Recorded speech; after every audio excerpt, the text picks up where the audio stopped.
You're listening to Heating Up the UK, a Miami Heat UK-based podcast, bringing you the best Heat media guests every single week.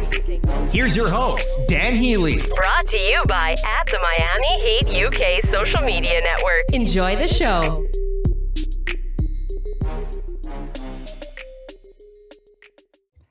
Hello and welcome to episode 52 of Heating Up the UK, a Miami Heat UK-based podcast. I am your host, Dan Healy. Before we come into today's episode, just want to thank everybody of the new listeners, new followers. Thank you very much for finding us. First of all, we've been doing this for 2 years. Where have you been? Just to say that I really appreciate you all joining. We can be found across the podcast spectrum. That's on Apple Podcasts, Google Podcasts, and Spotify. Also check out, please, our website, miamiheatuk.com. We've got articles on there, blogs, videos, all sorts, fun and games, etc. And it's going to be a real focus for next season. So please go and have a look at that. And finally, please check out our new venture, which is our live streaming show on our YouTube channel, Miami Heat's UK TV. We're not trying to take on the big boys. We're no 5 Reasons, we're no Miami Heat Beat, but we are at a good time because over here it's 8:30 in the night, so we can preview every single live game. And for the people that are listening stateside, well, it's your first sort of appetite into the game day. As I said, about 3:30 wherever you are, 3:30 Eastern. So it's a sort of first taster for you. So please go and check that out and do us a good one while you're there and hit that subscribe button. It will mean a lot. On to today's episode, and I'm here today with the First Lady of the 5 Reasons Sports Network, an all-round British accent lover. It's Allana Tachauer. Allana, how are you? I'm doing amazing. Thank you so much for having me on. Not at all, not at all. See, I understand you are an admirer of this accent, or the British accent, and I apologise. I am. I cannot help myself. It's too good. I could honestly listen to you speak all day, so I'm extra happy to be here. Well, I apologise because I'm from Essex, and Essex is probably one of the top 3, I would say, worst accents in the country. So I'm sorry that you've had to put up with me. Next time we'll have to go headhunting in like Chelsea, West London area, where it's a lot more posher and a lot more very British. Anything I can get, I'll take. I've only been over there once, and unfortunately I was very sick for most of my stay, so I wasn't able to enjoy it properly. I had like a 103 fever and the weather was making it worse, but I look forward to getting out there again whenever that's the case. Yeah, absolutely. So, Allana, you join us at a good time because we've had lots of debates on this show, especially going forward, of is this team actually any good? Where are we going to seed? Are we one step forward, one step back? We have some good wins, we have some bad losses, but we have, as we recalled, we're in the middle of this Boston split. We play again tonight, which is a huge game which could secure that 6th seed. But first of all, let's touch on the last time out. A 6-point win in the end, which was a lot closer than maybe what a lot of us wanted it to be. But the fundamental side of this is the win was built on the foundation of a 79-point first half, which was incredible. Your main sort of takeaway, if anything, here from that big win against Boston? Yeah, I've been harping on this for all season, but especially the last few weeks. And I think it's, interestingly enough, not something that I hear a lot of people talk about. To me, the reason that we're successful when we are successful is because we play team ball.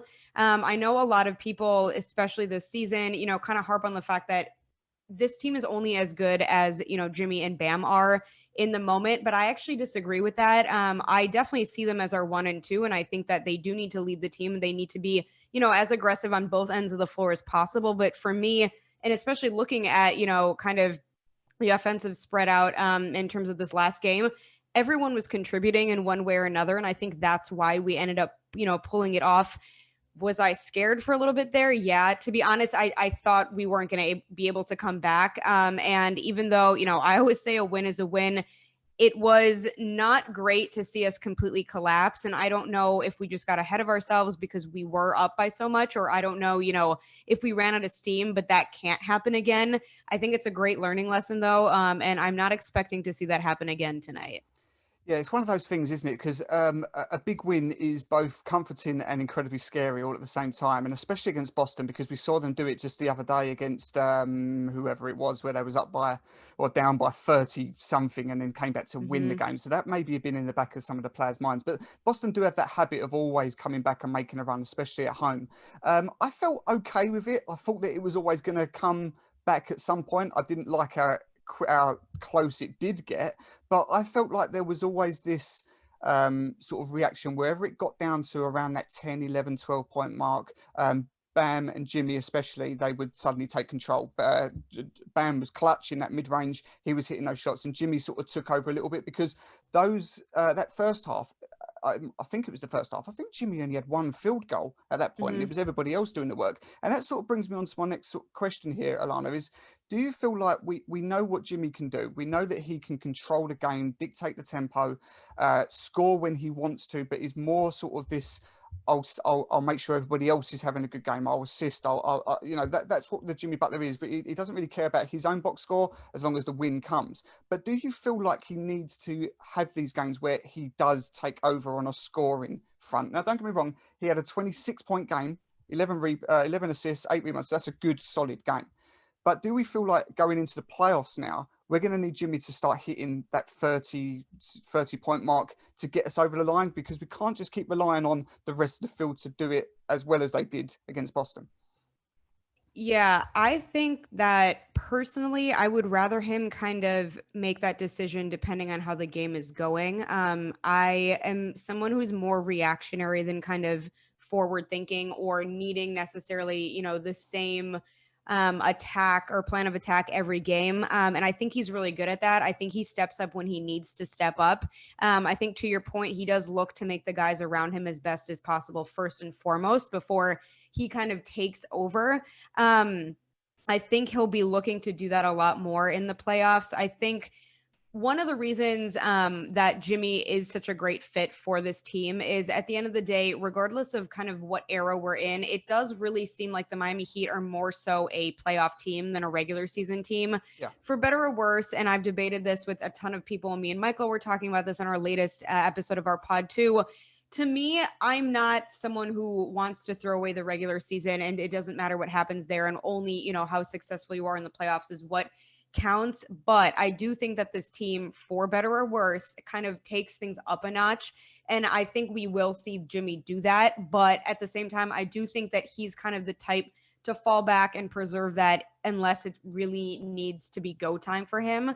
And I think, in a playoff series, that's what needs to be done, because he doesn't want to put all his energy out there and kind of gas himself out, especially if it does go to 6-7 games. Yep, no, that's a good point. And sort of looking at the bigger picture now, the Heat have been very good at times, very bad at times, as we said. We've had some shocking losses, some unforgivable losses. But when we're healthy, we do look the real deal. And I think that we've always had this thing where we've said all the way through this season, we knew it was going to be disruptive, but we've always sort of had this thing where we said, well, when we get healthy, we will be a force. And looking at it at the moment, we've won 6 of the last 7. This is the closest replication that I've seen to what we were in the bubble. So the players are getting healthy again. The momentum is with us. And at this stage of the season, we've still got a few big games to go. The job's not done yet. But looking at the bigger picture now, as I said, the momentum is there. This can only be a good thing now going into the playoffs, can't it? Because at full strength, and I know we're still waiting from Vic, and we'll come on to him in a minute, but we can beat anybody, can't we, at full strength? Yeah, I think so. I think this is actually who the Miami Heat really are. And it's been so unfortunate that the season has had so much thrown our way, between Jimmy having COVID and Tyler's injury, which I will kind of die on this hill, I think was worse than, the organization was letting on. But I don't think that we're going to struggle in the same way that we have been, obviously bearing, God forbid, any more injuries or sickness. But I think that moving forward, we're in a much better place. Not to say that there won't be a game here and there that we won't look great in, or that we won't almost collapse like we did on Sunday against the Celtics. But I do think that this is the version of our team that we were expecting all along. Yeah, it's like we found that identity that we've been searching for our season. I think that's the right way to put it. And back of that, really, the fundamental reason for that, I believe, is Tyler Herro and Goran Dragic. Goran Dragic, first of all, who had been looking, he was looking old. He was looking like the injury hadn't really got past it. He looked like he'd lost a step, and suddenly now, not only has he picked up a step, but it's like a Giannis-sized Euro step he's suddenly picked up. He looks like he's got that burst back. He's got that energy back. He's driving to the basket. Suddenly he looks fast. He looks young and athletic again. And that's a real plus because, you know, when Jimmy's sitting or when Kendrick, who's been good on the base, on the long run, he's been very competent, but nothing sort of signals an offensive threat to this team as when Goran Dragic is in full flow. So his comeback at this time could be huge, couldn't it? Yeah, I think that Goran is the backbone of this team in more ways than obviously just his scoring. I think his ability, his playmaking ability is huge for the team. I think he has really great chemistry with a lot of the guys. I know a lot of people, you know, talk about Jimmy and Bam, but Goran and Bam's connection is something that I think has gone overlooked a lot. And he has looked a lot, you know, more energetic. He looks younger out there. He looks much faster. You know, unfortunately, back problems are one of those touch and go things. And I think that he finally kind of got over that hump that he needed to get over and is now in full force. And I think that's going to be a huge difference maker, not again, just for the scoring, although, you know, he had, I think, 19 a game or two ago, which definitely helps. But I think just having him out there, he has that vet presence on the court, but also just as a mentor to the other guys going into the playoffs, I think is a really big deal. Yeah, definitely. And I think that it is a plus because when you see him suddenly looking like he's got his spring and his step back, it's a big plus because you think that he's had a lot of time off this season. He's had a lot of injury problems. He's had a lot of rest. So if we can get suddenly a full-fledged, rested, you know, energetic Goran back, as I said, it could be huge. It could be season changing. So let's hope that I'm not overstating it too much and I'm not hyping it up too much. But let's hope that Goran can continue on this path because with not many games left to go as we get into a first round series, Goran's input could be the difference. That's the bottom line. And you know, I think this narrative has been kind of played out at this point, but I was in agreement that I think if Goran would have been healthy and present at the end of the bubble run, I think we could have beat the Lakers. And listen, we're not the same team, and the, you know, our kind of forward moving run now is not the same that it was. The bubble was a completely different story, but still, I do think that Goran will be a much bigger difference maker than people are letting on. Yeah, definitely. Let's hope he keeps it up because, the Dragon in full flow is still has a lot to offer this team, 100%. The one player I want to focus on a bit here, and this is sort of like taken off of something that I listened to you say on the Clutch Corner about a week ago, maybe not quite that long, with about Tyler Herro and the expectations that people have on him. And I thought you summed it up really well. And I'll let you maybe, for people that didn't catch the show, try and sort of repeat what you did say, because I thought it was spot on, is that none of this is his fault. These expectations that both the fan base and the organisation have put on him is not his fault. And I'm guilty of it because, you know, I said that before this season started, despite the fact that he had an incredible bubble run and despite the fact that he had no layoff, I said that we had this inclination that he was going to be a starter, which obviously he did start the season as a starter. But I said he was going to be the Heat's top scorer this year, which seems laughable now. But that's part of what we feel like this trajectory of Tyler Herro was going to be. And it hasn't worked out like that. He has regressed and he hasn't looked the same Tyler that we hoped he would be, albeit the last couple of games, by the way, he looked awesome again. But I think you had this spot on. He said, look, this isn't his fault and we need to just put the brakes on a little bit. That's well summarized, isn't it? Yeah, no, I appreciate that. I have been very vocal against Heat Twitter this season. And to be honest, I'm surprised that anyone still follows me on Twitter after all the shade that I've thrown. But listen, I think that, you know, it's easy to expect a lot of a guy when he performed the way he did in the bubble. And on top of that, you know, it's no secret, the organization has been marketing him in a certain way since they drafted him, which I think is great. I think it's a good way to boost someone's confidence. I think that, you know, his ceiling is high, and I don't think that was done, you know, in any sort of exuberant way or past any kind of expectations. But at the end of the day, he is a young player. He only got to experience basically the bubble run, which again, the Heat were fortunate that environment worked for them, but you can't take such a small sample size and kind of build the narrative based on what happened there. So I think between, the kind of marketability of Tyler Herro that the Heat have capitalized on and expectations from fans, I think, what people want from him this season is unrealistic. I think between the fact, again, he is young, he's only had the bubble to kind of compare to, and the injury that, again, I don't think we all understood how serious it was. 100%. He is not doing as poorly as I think people are making him seem like he's doing. And I think that, talking about the fact that it's his endorsements with, his own cereal or Chipotle, or his relationship is getting in the way, all of that to me just really, it irks me, because I think, at the end of the day, he's trying his best. He's never a guy who isn't putting in the work. And, I said this again in our latest pod, I don't have anyone to blame for this season, because I don't think that anyone has given up. I don't think anyone has not put in the work. I think mentally everyone has been there. It's just been happenstance. And it's also just been the fact that in comparison to the bubble, we don't look the same. So I really hope that people kind of start having realistic expectations for Tyler. I think he has looked great. Will that mean that he's going to have a great game every time moving forward? No, and no player is going to have that. But I think that, the real Tyler Herro, if the injury is actually dealt with, can come out very soon.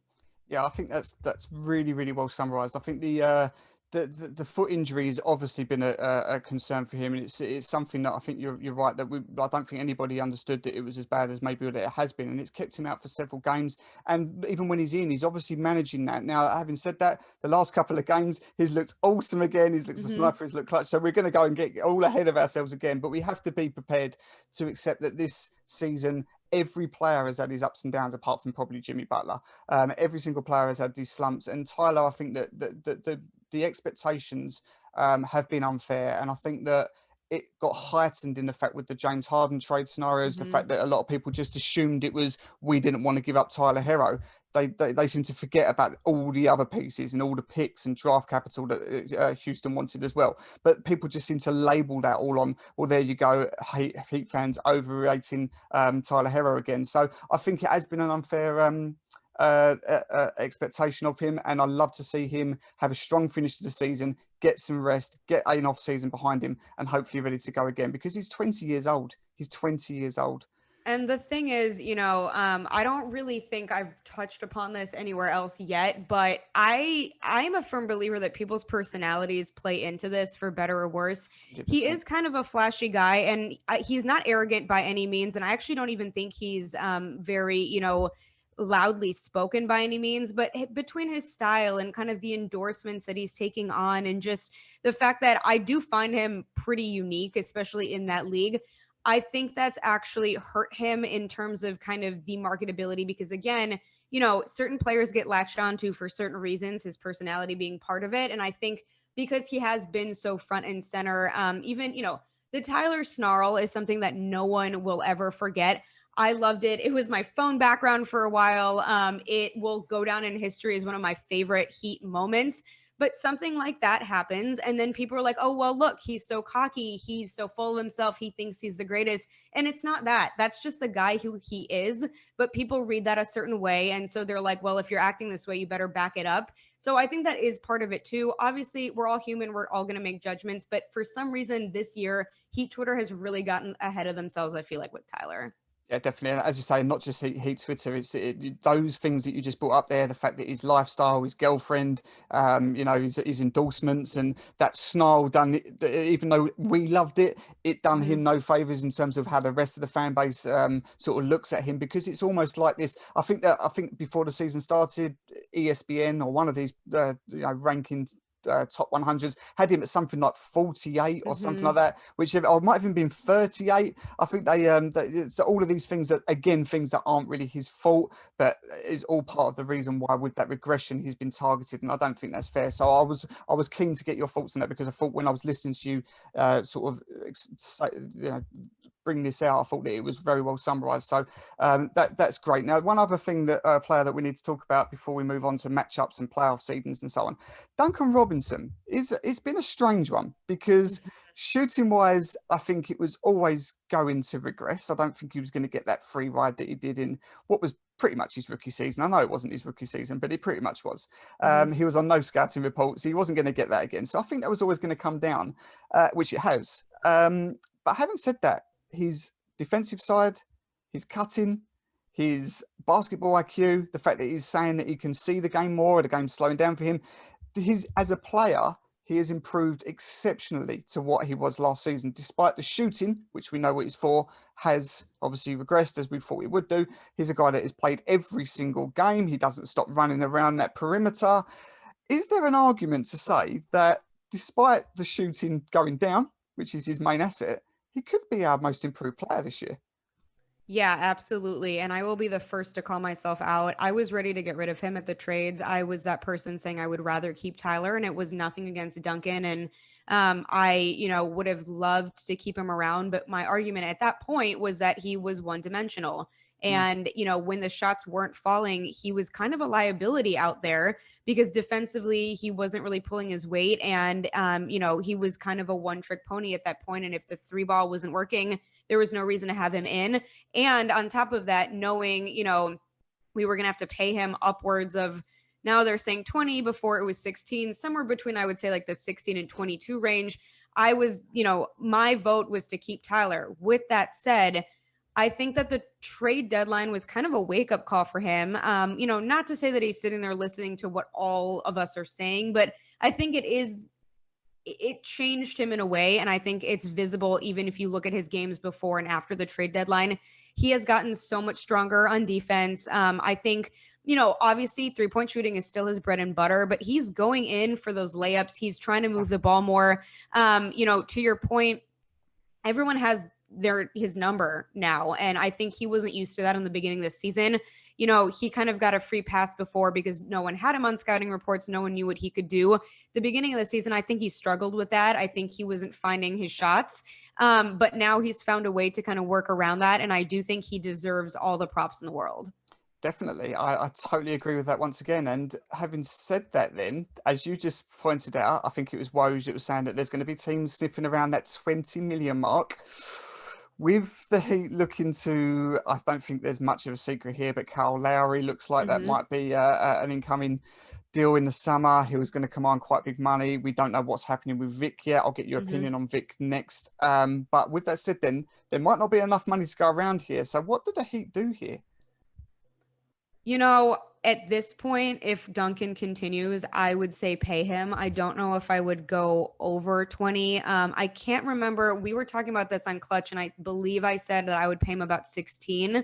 I know some people said 18. Adam was saying 23, which I still think is a little bit high. But I think the 20 mark makes sense. And mostly I'm saying this because the fact that he was able to kind of go through what he went through, take, the criticism coming his way and kind of hear all these things about him versus Tyler. And instead of, letting that make him worse, he improved drastically after that. I think there's something to be said. So if he can continue and if he can prove that, he has nowhere kind of near reached his bag of tricks, then I would be fine with paying him 20. But, to your point, it does kind of depend what else the Heat are looking to do. Yeah, I think it might even come down then. To be honest, I think that 18 million probably sounds about right. I think anything north of that starts to get a little bit clench your teeth.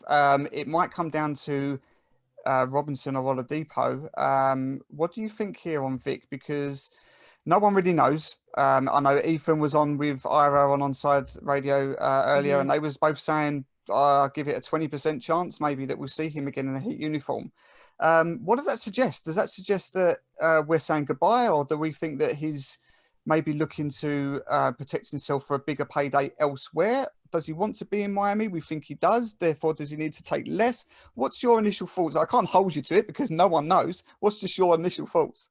I've been going back and forth. I think the only consistency within my takes and opinions have been I am not as high on him as everyone else.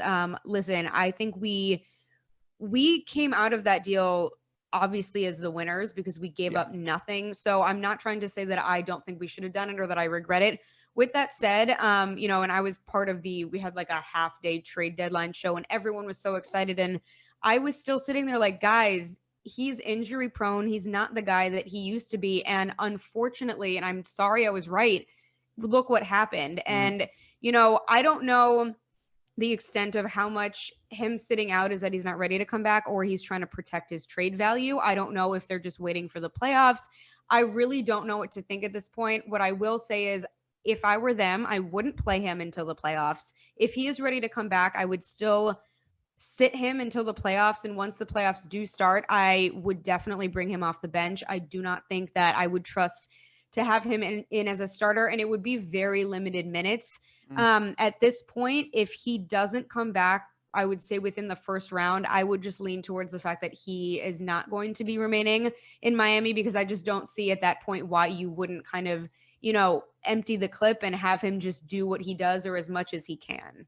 Yeah, I think that's the thing is that, look, you're completely right, is that you would go back and do the deal again because we gave up nothing for him, and Victor Oladipo at full tilt is an all-star caliber player. So we go back and do that deal 100 times out of 100 again. But yeah, that injury record was a concern. It has obviously fallen victim to it. I just look at it now and I think, well, if it's that he can't play because he is injured, fine. If it's a pain tolerance thing, then Vic, it's up to you, because do you want to be here or not? Do you want to, if you want to get your payday, then, then okay, that's fine. But that's almost like saying that it's not going to be with Miami then. If you feel like you want this future in Miami, then I feel like you've got to be playing these games, because we need to see what, what you can do. So it's a real strange one. I know the Heat have always been very secretive and we don't know what to expect, but I don't know. The more I was optimistic couple of weeks ago that we was going to see him again. I thought we might see him the last few games of the regular season to sort of tone up, ready for the playoffs. As I said, the more and more we hear, the more and more negative it looks like. So it might be that's that, but we will see. We will see. Yeah, and I think to your point, it does kind of come down, unless he obviously cannot play, it comes down to if he rather preserve his value for the next team, or if he wants to show Miami that he's committed. And, obviously we don't know what happens behind the scenes, and it might be one of those things where he thought he really wanted to come here because he was very vocal about that at first. Yeah. And now, having entered the organization for one reason or another, whether it be chemistry with the other guys, whether it just be living in the city, whether it be just not necessarily loving the role that he would be in when he would play, maybe he changed his mind and is just preserving it that way. He is back with the team at games, which people had noticed, I think 2 or 3 games ago, which, speaks to his commitment in some regard to kind of being with the team. If he really didn't care, I think he wouldn't be there, but it is a very strange one, which is kind of ironic to say, given that this season in general has been probably the strangest I've ever seen. Yeah, absolutely. So look, we'll see. It is completely up in the air with what we see with Victor Oladipo. I mean, I still hold on to a hope we see him in a Heat uniform again. But who knows? Everybody's guess is as good as the next person. We will see. Right, Allana, final segment today. We're going to look at the matchups here and who we think we're going to be best off suited against. Now, as we record, we're a couple of hours away from tip-off, a few hours away from tip-off for tonight's huge game that could see us guarantee that 6th seed at worst. Let's assume, whatever happens, let's assume we get a minimum of 6th. I think the Hawks are probably now locked into 4, because even if they lose against Wizards, they've only really got to win the against the Rockets and the Magic, which they're going to do. They obviously own the tiebreaker against us, so I don't see us getting past the Hawks. Do you think that 5th is achievable, and therefore do you then think that that would be the most favourable matchup of playing against the Hawks? Or, just the second question, if we end up in 6th, which I think is probably most realistic, who would you rather play, Bucks or Nets?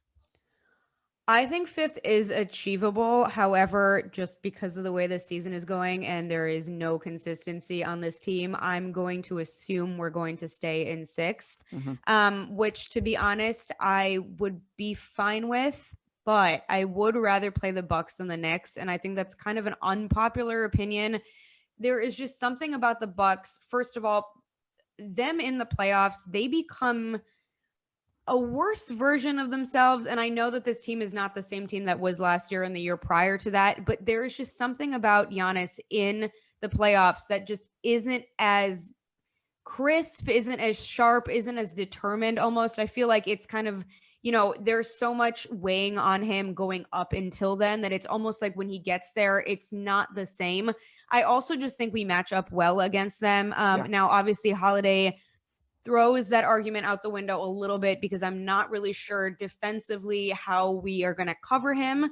But even so, I would rather, I think, face the Bucks. And then also from a personal perspective, I don't want to watch the Knicks that often. So if I could watch us playing the Bucks, I would rather take that. Yeah, I think it's one of those. I keep thinking about it. I think that, like you, I think 6 is probably the most realistic finish here, which means it's probably, well, it's going to be the Sixers are going to win the East, obviously. So I think it's obviously out of the Bucks and the Nets. And I've gone backwards and forwards on this. I just think, yes, it could go one of two ways with the Bucks, because clearly we match up well against them. Clearly we're in their heads. They won't forget the fact of what we did to them last season, which one might nerve them, but two might motivate them. And I think they are better than last year. Despite them having a worse record, they are better than last year. So I do fear them a little bit in that sense. But I think I would probably say, look, just down to the fact that the Nets have so much power and we don't know what they're going to do. We don't know whether or not Harden's going to be fit. We know that KD's had his problems. We don't know what Kyrie's ever going to do on a day-to-day basis. But those three on the court, I think, will be unstoppable regardless of what you do. So I think my problem with them is because we haven't seen what they actually are going to look like. It worries me because on the one hand, could it be to their detriment? Maybe. They've gone through so many lineups and rotations just because of guys not being there. Obviously, Harden hasn't had a full run with them either. Kyrie's been up to Kyrie's antics. KD was hurt. And even kind of more role players, we don't really know what they look like. But because we don't really know what they look like, I also don't know what that's going to mean for us. Whereas I think we have a much better idea of how to match up against the Bucks. So I feel like we've had enough uncertainty in the season for me to choose the Nets in this situation. Yeah, okay, so let's get a bold prediction for you. So we just spoke about how the Heat are starting to roll, are starting to click, have found their identity and won 6 out of 7. And if we can finish this season strongly, but still get that 6th seed, which I think, as I said, I think that's most realistic. Can we get past the first round, despite who we play, whether it's the Bucks or the Nets? Can we get past the first round? I think we can. I think that we should be able to take anyone. Like I said, the Miami Heat have just historically been a playoff team. I think Jimmy wants to prove to everyone that we were not, a fluke team in the bubble, that we really only had kind of health and injury concerns working against us this season, that it wasn't the roster, that it wasn't the rest of his team, that it wasn't him. So I think the motivation is there. I do think the talent is there. I think it's going to be a battle, but I do think we can do it. Okay, so we get through the first round, then we probably play, well, it'd probably be one of the other ones. It'll be either the Nets or the Bucks again, probably, depending on where they seed in the second round. So let's just say we've got the ability there to get through either of them. An Eastern Conference Finals against the Sixers, how do you feel about that? The Sixers are such a wild card to me because I feel like there's arguments to be made for both sides. On the one hand, Doc Rivers does not have a great history in the playoffs. Yep. I also, the 76ers don't stay healthy very often. And, I hope they do. I would never, ever wish injury upon anyone. But at the end of the day, they are pretty injury prone. I think Embiid tends to get kind of a bigger head about himself than he should in certain situations. So there is, I think there are reasons that I feel the Heat could overcome them. With that said, they're in the spot they're in for a reason. So to take them lightly would be a huge mistake. So I think really what we're saying is Allana's saying that we're going back to the finals. Is that the narrative we're putting out there? My DMs are about to blow up. I think that's how I'm going to title the episode of this podcast. Yeah, Allana said we're going back to the finals. No, I completely misquote you there. No, you bring up great points. Look, the great thing about this team is that we've seen it. We're a match for anybody. Nobody will want to look forward to a 7-game series against the Miami Heat. Nobody. We've shown that we can be very bad. We've had some awful performances, but that seems to be behind us now. That could change as we've got these last few games here. Boston, Sixers, Bucks, Pistons, but I'd like to think here that we're in playoff mode right now, and that will give us momentum going into this. So I'm buoyant, I'm confident. We'll see where this team can go. We'll have some guts. Allana, that was fantastic. I loved speaking to you. Before I let you go, please tell everybody where they can find you personally and obviously your work for 5 Reasons Sports. Yeah, absolutely. So you can follow me on Twitter at Allana Tachauer, Tachauer, and also on Instagram. And, you know, all of our 5 Reasons content is on Twitter. I'm on Clutch Corner. I hop on post game here and there. Actually, we'll be on tonight following hopefully this win. And Michael Christian and I just launched our own podcast called Feel the Heat. We live stream once a month, but we do new episodes on podcasts on Apple, Spotify, and Podbean, and then obviously on the 5 Reasons YouTube channel as well. And a new episode actually dropped this morning. So go to Twitter. Everything will be there. Absolutely awesome. Yeah, 5 Reasons continue to just pump out content over content. It's fantastic. Go and give everybody there a follow. As you know, I champion everything that they do. So yeah, that was great stuff. Next time we speak, guys, it will be next week. So the regular season will be over. So we will see where we're going. We'll start previewing some of these matchups. We'll see where we seed. Until then, let's hope the Heat get this win tonight. We don't want any part of that playing. Let's get the job done right now. We'll see you next week. Take care.